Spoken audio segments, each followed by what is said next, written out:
going on, guys? Welcome back into the channel. In today's video, I'm answering a viewer question. I've gotten this multiple times on the channel, but never really made a video to break it down for you, and that is the difference between simulation and an arcade-style gameplay within Madden 24 and in Madden franchise mode in general. This is something that you'll see whenever you're setting up your franchises or when you go to your franchise settings at any point under League Settings, and you take a look, one of the very first things at the top of the list, right under the skill level, the game style. And it kind of gives you a little bit of an explanation there as to what it is. Simulation and arcade and whatnot is going to give you a different feel for how the game is played. And let me just go ahead and read off what they say it is within the game. Arcade: frequent, exciting, highlight reel plays, limited penalties, no injuries, no fatigue, just high scoring gameplay. Simulation: authentic NFL style play that plays true to player and team ratings. Penalties, injuries, and fatigue reflect real life, and there's potential to experience the unexpected. Then you have competitive, which is online, ranked, and tournament default, where stick skills are king, no injuries, dampened fatigue, and only player-controlled penalties for head-to-head competition. So essentially what you're getting here is two opposite ends of the spectrum, and it's something that's a little bit in the middle. Your opposite ends of the spectrum is simulation-style gameplay. On the other end, you have arcade-style gameplay, and then somewhere in the middle, you're going to have your competitive style gameplay. Now, competitive style gameplay is going to be much more leaning towards the side of arcade. That is the difference between the three, and I'm going to try to show you that a little bit in actual gameplay here. We're going to try to quickly get through this in today's video, but when you play simulation style gameplay, it is very straightforward. It is more realistic. Not a lot of broken tackles, not a lot of highlight catches, not a lot of those animations that you see when you're playing MUT and those types of things. Whenever you're actually playing on arcade, that's your MUT style gameplay, where you're seeing a lot of broken tackles, a lot of spectacular catches, a lot of crazy animations that aren't true to actual football. And when you play competitive, you're going to see a lot of those as well. You're going to see slightly different effects in terms of fatigue and injuries. Like it says, arcade, you're going to have no injuries, no fatigue, no penalties or limited penalties. And in competitive, you're going to see no injuries, dampened fatigue, and only player-controlled penalties. Whereas in simulation, you're going to get penalties called against CPU players. You're going to get more fatigue. You're going to get more injuries within the game. So those are the major differences, but the one primary difference is just the way the game actually plays. It feels completely different. So I'm going to jump into a couple of games, and I'm going to show you guys the difference, or try to show you the difference between simulation, competitive, and arcade. So I think the best way to show this example is going to be just to run a handful of plays on each gameplay style, and you're going to be able to kind of pretty quickly see the difference between those. We'll run a couple of running plays, and then we'll run a couple of passing plays, taking some shots downfield and whatnot, and you'll be able to kind of get a feel for what the difference is between these. You guys can see the running style here. It's going to be very straightforward, very downhill, not a ton of broken tackle animations or anything crazy. Whenever you go into the passing game, you're going to see many more just kind of contested catches, dropped catches, that type of thing. Pretty simple stuff, but like I said, no crazy animations. Very basic, very straightforward animations. And, you know, typically speaking, whenever you toss up a pass and those types of things, your receivers aren't going to do a great job of going up for the football and contesting catches and that type of thing. So we're going to toss one up to Deontay Johnson here.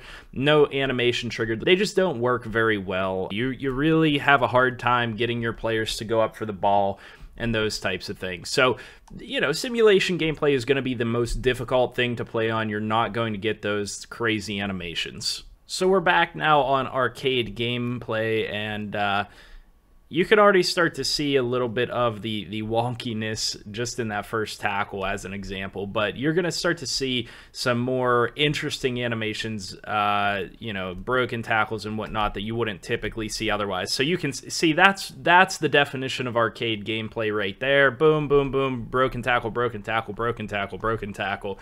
And this is more so what competitive gameplay is going to feel like as well. So this is like if you wanted to ask somebody, or you wanted me to tell you what the difference between simulation and arcade gameplay is, it's this right here. You have Najee Harris through the hole, 1 broken tackle, 2 broken tackles, 3 broken tackles, 4 broken tackles, and almost scores a touchdown run on a very simple inside zone play where there were multiple guys with opportunities to bring him down. I mean, that's pretty much what your gameplay is going to look like here on Arcade. Very straightforward, a lot of crazy catch animations and stuff.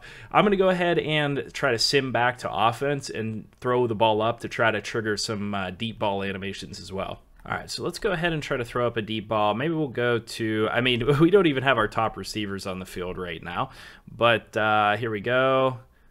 You can kind of see the crazy jumping animation. That's not something you would get on simulation-style gameplay. I mean, this is a 70 overall Calvin Austin trying to go up for... Do you see that animation? That's not an animation you get on simulation gameplay. And to be honest with you, the game is mainly designed to be played on competitive. I'm just going to be honest with you. It's a real pain in the butt to pass the football on simulation gameplay because your receivers, and this is something I've complained about for a long time, just simply don't go up for the football. I mean, it's one of the most frustrating things within the game, but whenever you play on Arcade, as I'm showing you here, it really doesn't matter who you have. They're going to try to go up and get that football and go for catching animations over top of defensive backs and that type of thing. So that's the real difference, and you're going to see a lot more of these catches brought down as well. Okay, so back on competitive gameplay now. Let's take a look at a handful of plays and see what this one looks like. Like I said, you're going to notice probably if you're going to play on this gameplay mode that you're going to see many more plays look like Arcade than the simulation experience.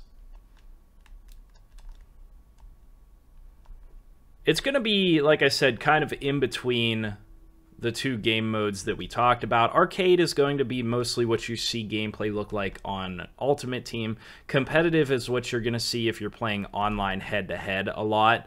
But you're going to see, you know, more special animations, broken tackles, those types of things than you typically would in simulation gameplay. But it is going to be closer to simulation than Arcade is. So, to be honest with you, if I had to recommend one to play on, in franchise mode, I mean, there you can see some broken tackles, some interesting animations as well. In franchise mode, it makes the most sense from a franchise end of things to play on your simulation game mode. And the reason that I say that is because you're going to experience the most as far as fatigue and injuries and those types of things, which are going to matter for your long-term franchise. But if you don't care about those things, you definitely shouldn't be playing on simulation style. I'm just going to be 100% honest with you because the game's just not designed to look that way.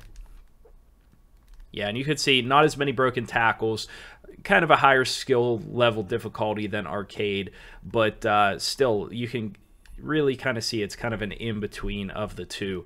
Not a whole lot else going on here. Though with a slider set, I think Arcade gameplay might actually end up being your best experience. If you go Arcade with the kind of turned up capabilities and then just kind of adjust the sliders so that, you know, things aren't as OP and you're not seeing as many broken tackles, as many crazy catches, I think that might be the best balance, to be 100% honest with you, for you guys to play your franchises on.